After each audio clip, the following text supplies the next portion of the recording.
오늘 주님이 우리가 1시간의 예배 중요하죠. 근데 우리가 1시간의 예배만큼이나 주중의 삶을 우리가 귀하게 여기는 것, 이것이 하나님의 마음이에요. 예레미야 7장 8절에서 11절까지 말씀입니다. 예레미야 7장 8절에서 11절, 제가 성경 구약성경 1061쪽의 말씀 제가 봉독해 올립니다. 보라, 너희가 무익한 거짓말을 의존하는도다. 너희가 도둑질하며 살인하며 간음하며 거짓 맹세하며 바알에게 분향하며 너희가 알지 못하는 다른 신들을 따르면서 내 이름으로 일컬음을 받는 이 집에 들어와서 내 앞에 서서 말하기를 우리가 구원을 얻었나이다 하느냐. 이는 이 모든 가증한 일을 행하려 함이로다. 내 이름으로 일컬음을 받는 이 집이 너희 눈에는 도둑의 소굴로 보이느냐. 보라, 나 곧 내가 그것을 보았노라. 여호와의 말씀이니라. 아멘. 오늘 이 말씀 가지고 무익한 말에도 유해함이 있다라는 제목으로 함께 말씀을 나누길 원합니다. 무익한 거짓말. 그러면 무익한 거짓말은 해가 없는가라고 하는 거예요. 그게 무익하기 때문에 어떻게 보면 그 거짓말도 남에게 해를 끼치지 않는다. 무익한 거짓말이니까 이렇게 우리가 생각할 수 있지만 그렇지 않습니다. 무익한 거짓말은 오히려 우리 가운데 더 큰 해악을 주고 우리를 더 유해하게 만드는 그런 거짓말이 됩니다. 오늘 예레미야에서 말씀하고 있는 이 거짓말, 예레미야의 당시에는 많은 거짓말들이 있었어요. 예레미야의 예언이 많은 사람들이 들으려고 하지 않았기 때문에 정말 사람들이 듣고 싶었던 메시지, 사람들이 듣고 싶었던 그 말씀들이 있었어요. 그래서 사람들이 듣고 싶었던 그 이야기를 전하는 많은 거짓말들이 있었어요. 이 시대에 우리가 정말 하나님께로부터 듣고 싶은 그런 말씀들이 있죠. 우리가 삶이 힘들 때, 팍팍하고 어려울 때 오늘 하나님의 말씀이 우리 가운데 위로가 되고 회복이 되고 또 하나님의 말씀이 우리 가운데 힘이 되는 그런 말씀들, 우리가 그 말씀을 듣고 싶어 하죠. 그런데 어떻게 보면 예레미야를 보면 우리가 때로는 우리가 듣고 싶은 말씀이 아니라 들어야 하는 말씀이 있다라는 것을 깨닫게 돼요. 이 세상은 우리가 하나님의 말씀을 듣고 싶은 말씀, 하나님께로부터 내가 듣고 싶은 말씀을 많이 쫓는 경향이 있어요. 들리는 말씀이라고 하는 그런 것들이죠. 그런데 예수님을 통해서 말씀하신 것도 그렇고 예레미야를 통해서 우리 가운데 말씀하신 것도 그런데 중요한 것은 우리가 하나님의 말씀이 우리 가운데 무엇이라고 말하느냐, 무엇이라고 말씀하느냐, 이게 중요한 거죠. 그래서 듣고 싶은 말씀이 아니라 들어야 되는 말씀, 이게 중요한 거거든요. 그런데 많은 경우에 들어야 하는 말에 대해서 귀를 기울이지 않고 듣고 싶은 말에 귀를 기울이는 거예요. 사춘기 때 우리가 사춘기를 다 지나갔잖아요. 이 사춘기 때 아이들의 특징이 뭐죠? 친구들의 이야기, 듣고 싶은 이야기를 해주거든요. 내가 원하는 이야기를 해줘요. 그런데 어른들은 들어야 될 이야기를 자꾸 이야기하니까 그게 잔소리처럼 들려요. 아니, 들리지 않죠. 막 자꾸 충돌해요. 나중에 세월이 가서 우리가 보면 그때 그 들어야 될 이야기, 그게 정말 내 인생에 약이 되는 말씀이었구나 라고 하는 것을 깨닫게 돼요. 막 그 청소년 때, 사춘기 때 막 듣고 싶었던 이야기, 뻔한 답, 이런 거에 막 부안해동해가지고 내가 막 거기에 끌려가고 거기에 막 같이 동행하다 보면 정말 소중한 시간, 그 귀중한 시간을 낭비하고 인생을 크게 돌아서 오는 경우도 얼마나 많습니까? 돌아보면 우리가 인생의 낭비이고 시간의 허비인 경우도 참 많죠. 때로는 인생 속에서 그렇게 돌아가기도 하고 때로는 시간을 우리가 허비해 가면서 깨닫기도 하죠. 그렇지만 우리가 신앙 안에서 언제나 늘 허비하며 후회하며 그렇게 시간을 낭비하며 우리가 신앙생활을 할 수는 없어요. 그래서 때로는 듣고 싶은 말씀이 아니라 오늘 하나님이 나에게 정말 들려주고 싶은 그 말씀, 들어야 되는 말씀이 무엇인가라고 하는 것에 이 분별력이 필요한 거죠. 신앙은 언제나 내가 듣고 싶은 이야기로 내가 신앙을 다 채울 수는 없어요.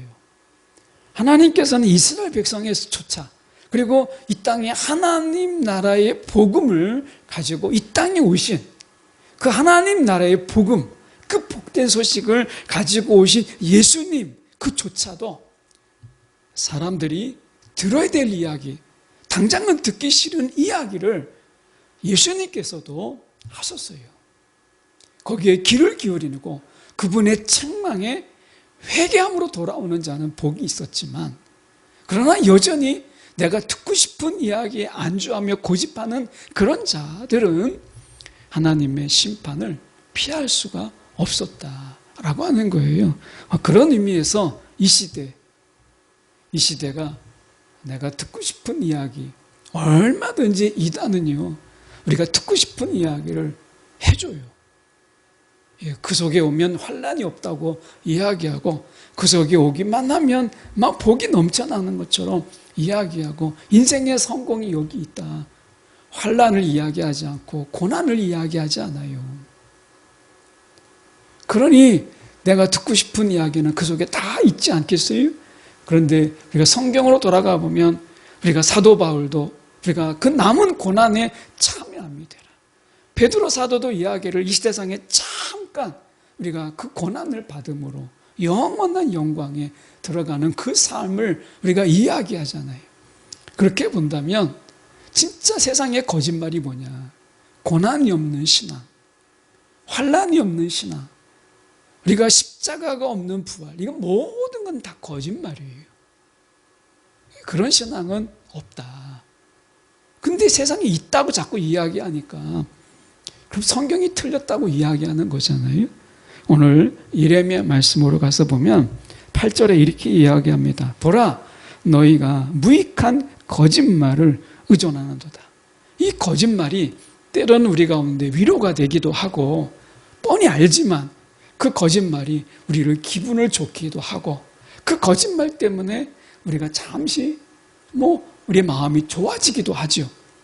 그런데 때로는 필요한 거짓말이 있어요. 근데 이 무익한 거짓말, 우리가 오히려 들어서는 아무런 도움이 되지 않는 이 거짓말을 의존하는 거. 이게 우리가 이 신앙에서 빠지기 쉬운 자아도취예요. 자아도취. 그들이 어떤 거짓말을 의지했느냐라고 하는 것입니다. 9절에 보면 삶을 어떻게 사느냐? 도둑질하고요, 살인하고 간음하고 거짓 맹세예요. 그러니까 하나님의 말씀에 정반대로 하나님이 하지 말라고 하는 것은 청개구리처럼 다 했어요. 도둑질도 하지요, 살인도 하지요, 그리고 간음도 해요. 그리고 하나님의 이름으로 거짓 맹세하지 말라고 했는데 막 지키지도 않을 맹세를 막 쏟아 부어요. 그리고 바알을 섬겨요. 정말 하나님이 싫어하는 거는 다 했잖아요. 그런데 그들이 10절에 보세요. 내 이름으로 일컬음을 받는 이 집, 성전에 들어오는 거예요. 하나님의 성전에 들어와서 내가 예물을 드려요. 하나님의 성전에 들어왔으니까 나는 치유되었고 깨끗해지게 되었고 나는 이제 구원을 얻었다 라고 이야기하는 거예요. 우리 식으로 이야기하면 주중에 내가 하고 싶은 대로 다 해요. 내가 주인 되는 삶을 사는 거예요. 예수님이 내 인생의 주인, 이것은 주중에는 아무런 의미가 없는 거예요. 주중에는 내가 주인이요, 주일에는 주님이 주인인 삶. 이게 우리가 분리된 삶이잖아요. 그러니까 주중에는 도둑질도 하고 내가 살인도 하고 간음도 하고 내 마음대로 사는 거예요. 내가 하고 싶은 대로, 내가 원하는 대로 사는 거예요. 그러다가 주일에 내가 교회를 왔어요. 그리고 하나님 앞에 어쨌든 뭐 예물 드렸어요. 야, 그러면 이제 이 모든 것이 다 깨끗해지게 되었고, 그리고 내 마음대로 살았던 삶도 하나님은 다 잊어버리시고 못 본 척 하시고 그렇게 하시겠지? 라고 하는 거짓말이에요. 이 거짓말, 이게 예레미야 당시에 유행했던 거짓말이에요. 그러니까 생각해 보세요. 어떻게 보면 그들에게 이렇게 말씀하시는 거예요. 지금 말씀에 우리가 보시면 11절에 내 이름으로 일컬음을 받는 이 집이 너희 눈에는 도둑의 소굴로 보이느냐? 도둑의 소굴로 보이느냐? 라는 말을 우리가 다른 성경으로 우리가 참조해서 보면 직역에 가까운 이 성경인데요. 이렇게 되어 있습니다. 나는 장님이 아니다. 하나님께서 말씀하시되 나는 장님이 아니다. 나는 봤다. 이렇게 직역을 했어요. 나는 장님이 아니다. 너희가 생각하는 것처럼 나를 속일 수 있는, 나는 그런 장님이 아니다. 내가 이 모든 것을 보았다. 이렇게 말씀하시는 이 직역으로 그렇게 말씀하시죠. 하나님은요, 장님이 아니세요. 그래서 우리의 주중의 삶을 하나님께서 다 아세요. 하나님이 아니 계신 곳이 어디 있고, 하나님이 모르시는 것이 어디 있으며, 하나님이 보지 못하는 것이 어디 있겠어요. 예수님께서 이 바리새인들과 서기관들이 수덕수덕하는 이야기들까지, 그들이 속으로 생각하는 것까지도 예수님께서는 그들의 마음의 소리를 다 들으셨어요. 오늘 하나님께서 우리 가운데 내가 장님으로 보이느냐? 너희는 내가 장님으로 생각하느냐? 라고 말씀하시는 거예요. 여러분, 우리가 하나님이 말씀하시는 이 도둑의 소굴로 보이느냐? 이 말씀의 의미가 뭐겠어요? 이 도둑의 소굴로 보이느냐? 이것은 이 성전을 너희가 그렇게 여기느냐? 성전만 나오면 내가 한 주간의 삶을 하나님과 전혀 상관없는, 하나님의 말씀과 전혀 상관없는, 하나님의 뜻과 전혀 무관한 그런 삶을 살고 와서 성전만 나오면 내가 다 정화가 되고, 그리고 이 모든 것에서 다 씻겨나갔다. 나는 구원이 내게 있다. 이런 따위의 이야기를 하는 것은 그거야말로 신성모독이다. 신성모독이다. 이렇게 말씀하시는 거예요. 실제로 이 강도가 이 도둑의 소굴로 여기느냐라고 하는 것은 실제로 당시 유대인 사회 속에서 이 도둑들이 있었어요. 강도가 있었습니다. 그래서 이 강도들이 범죄를 저지른 후에 그 훔친 것을 어디다 숨겨야 되겠어요. 그래서 이 굴이나 동굴 이런 곳에 자신들이 안전하다고 생각하는 곳에 숨겨두었어요. 그러니까 그 동굴 속에는 다 도둑질하고 강도질하고 했던 것, 자기가 아닌 것, 자기 것이 아닌 것을 다 숨겨놓은 거예요. 하나님의 성전을 그런 도둑의 소굴로 여기는 거예요. 그러니까 뭐예요? 탐심과 거짓과, 그리고 어떻게 보면 그들의 정욕, 이런 것들로 인해서 가득히 채우는 곳으로, 성전을 자신의 탐욕의 창고로, 자신의 이 야욕을 채우는 창고로 전락시킨 거죠. 하나님 옆에서 내가 구원을 다 받았다고 하면서 내가 여전히 이 탐욕으로 살아요. 그래서 내 탐욕을 부렸던 마음이 하나님 앞에서 다 용서받았다. 내가 더 탐욕을 부려야 되겠다. 그러면 성전은 그들의 탐욕의 소굴이 되는 거죠.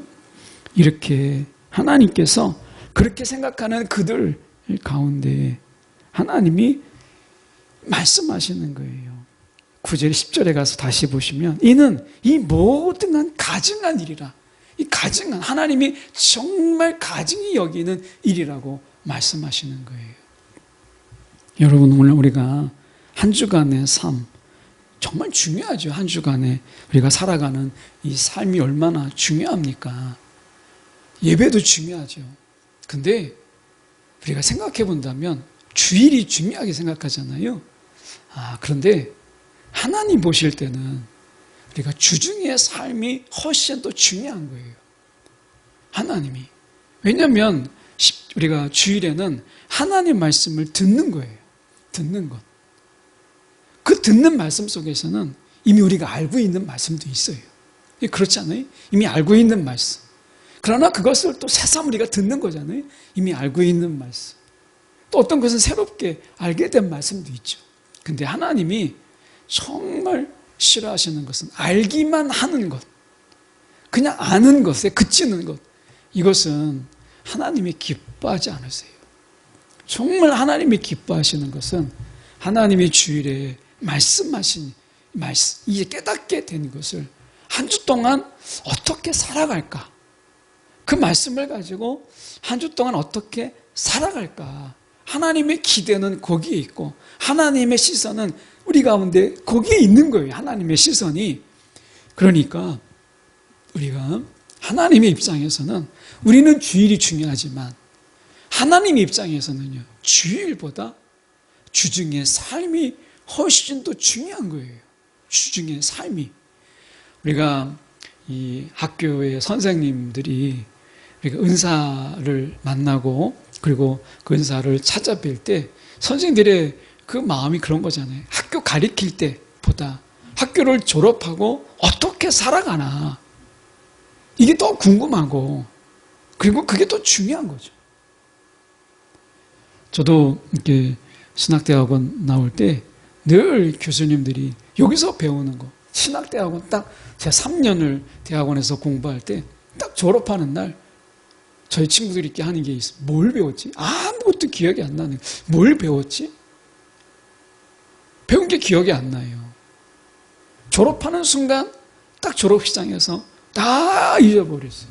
그 학위 수여 가는데 다 잊어버렸어요. 그런데 졸업하고가 중요한 거예요.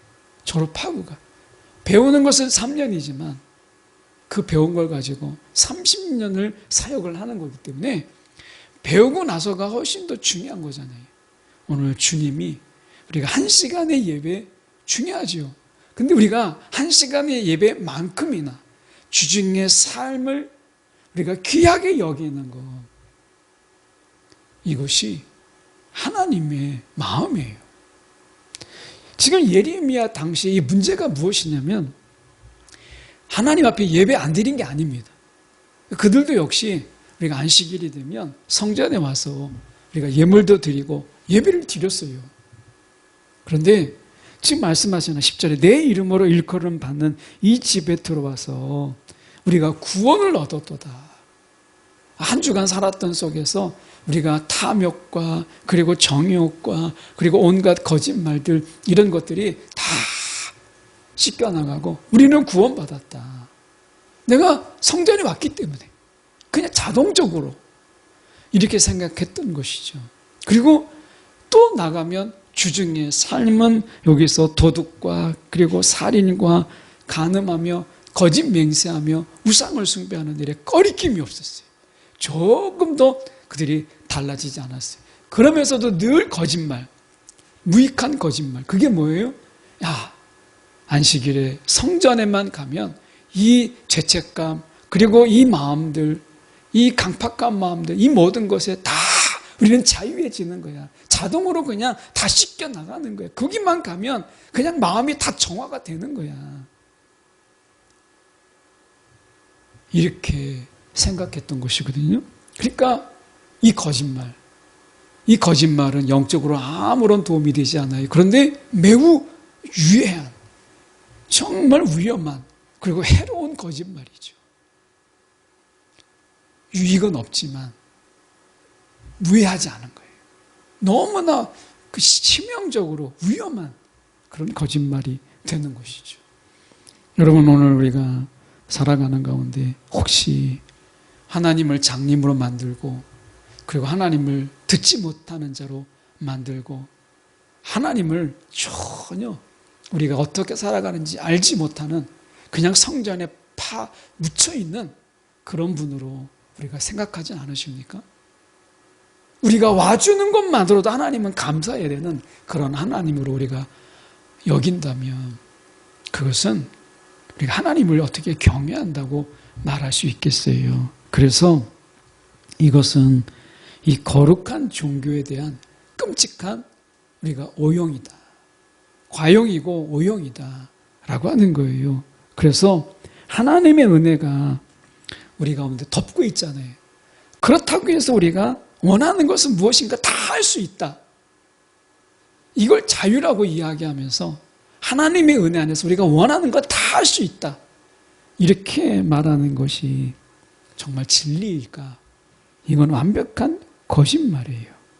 오히려 우리가 하나님의 은혜가 있기 때문에 그 은혜 안에서 우리를 스스로 우리가 제한하고 때로는 그것을 우리가 하지 않는 그러한 절제가 있는 거죠. 성령의 열매 속에 절제가 있잖아요. 우리 안에 은혜가 있기 때문에 모든 것이 자유로운 게 아니라 은혜가 있기 때문에 우리 스스로 절제하고 우리가 거기에서 멈춤도 있고 그리고 하지 않음도 있는 거예요. 은혜가 방종의 자유를 허락하는 것은 아니다라고 하는 것입니다. 오늘 우리가 세상이 말하는 거짓 그리고 나를 속이기 위한 거짓을 붙잡고 내가 신앙생활을 잘하고 있다 생각한다면 그 거짓말부터 내려놓으라 라고 예레미야 선지자는 우리 가운데 말씀하고 있는 것입니다.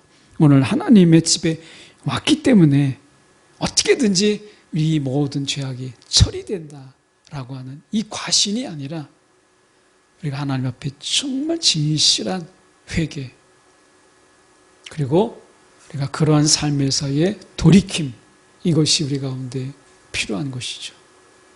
오늘 거짓말로 진리를 따라갈 수 없어요. 거짓말로 진리 대신 예수님을 따라갈 수 없다. 진리만이 우리가 주님의 길을 갈 수 있다라고 하는 거예요. 그래서 예수님께서 나는 진리요 길이요 나는 길이요 진리요 말씀하시잖아요. 이걸 따로 뗄 수가 없다는 거예요. 오늘 거짓으로 진리이신 주님을 따라가고자 한다면 그것은 복음은 아닙니다. 더구나 하나님의 뜻은 아니에요. 그리고 그것은 가능하지가 않아요. 오늘 가능하지 않는 것을 나는 가능하다라고 말하는 거 여러분 이보다 더 큰 망상과 거짓은 없다. 우리가 기억하면서 오늘 우리의 말씀 속에서 하나님의 뜻대로 우리가 주일뿐만 아니라 주중에도 주님의 뜻대로 살아가기를 구하는 저와 여러분이 되기를 간절히 소망합니다. 기도하겠습니다.